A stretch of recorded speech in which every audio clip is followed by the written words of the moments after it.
want to welcome you to the Ask Jeff YouTube channel. Here's today's question.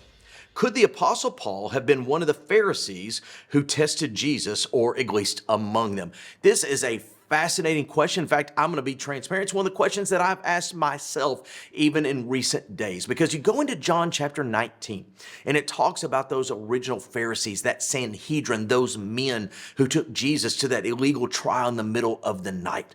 And you get this concept that anybody who was somebody was there. And then you go to the book of Acts chapter 8 and you see the martyrdom of Stephen. And we see that it was Paul, Saul of Tarsus at the time, who presided over the demise of his earthly physical life. He was a mover and a shaker. In fact, in Galatians chapter 2, in a host of other places, he talks about his pedigree of not just Jewish theology, but politics. And I mean, he was a somebody. And so for you and I, it just makes sense that during Passover, when all the Jews are present in Jerusalem, that surely a man like Saul of Tarsus would have been a part of that trial. Here's the issue, though. Part of it says he should have been, but then you read the letters of the Apostle Paul, and he basically alludes to the fact that he had little to no interaction with Jesus during his earthly ministry.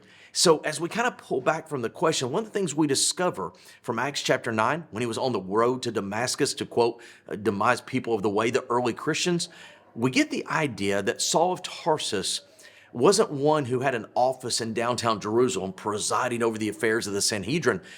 Can I be honest with you? He really was the bad boy. He was the guy they would send out to do these dirty deeds. He was the one that would go out on the edges, on the forefront, and do as had been instructed and decided. Do I believe that Saul of Tarsus would have been in Jerusalem for Passover the week that Jesus was crucified? Most assuredly, he would have been there at some point. Was he a part of the Sanhedrin that night during the trial?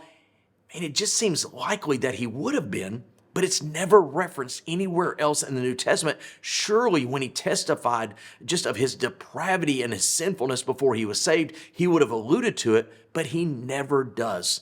Between you and I, whoever submitted this question, it's one of the great questions of the New Testament. There's half of me that says, how could he have not been there? There's the other half of me that says, but he never even alludes to the fact that he was there. And so I really, at the end of the day, don't know if he was or wasn't. What I do know is this, that a couple of days / months later, he met the resurrected Jesus on the road to Damascus, and his life and our life have never been the same since. Great question. If you have one, send it to AskJeff.net. Maybe your question will be tomorrow's. Thanks for being a part of today's daily question. Now, we answer a question each and every day. Please feel free to submit a new question at AskJeff.net. We may not have gotten to yours today, but we eventually will continue to be a part of this. Subscribe so you don't miss out on a question every day.